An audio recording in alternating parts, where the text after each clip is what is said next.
4, 3, 2, action!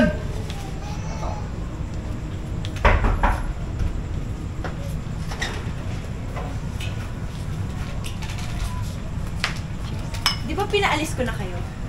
Ano pang ginagawa niyo dito?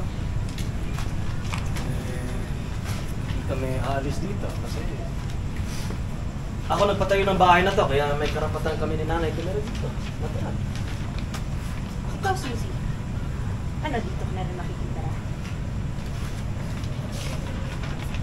Eh, alam mo naman may relasyon na kami nila. Saka mas... Gano'n. Ikaw pa yung nagmamalaki sa akin. Ikaw mo. Ha?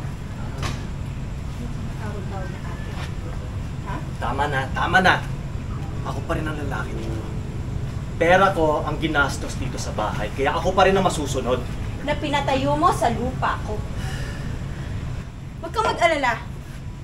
Babayaran kita sa lahat ng nagastos mo dito sa bahay ko. 1,000,000 at kalahati. Akin na. Aalis kami dito. Itong posting to, akin yan. Dahil may ambag ako sa pagpapagawa ng bahay na to. 1.5 million?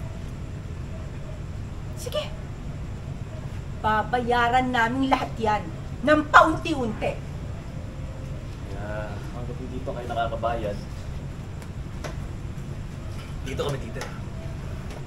Ngayon, kung ayaw nyo kami makita, ayan no, dito na lang kayo. Kasama ang mga aso. Ha?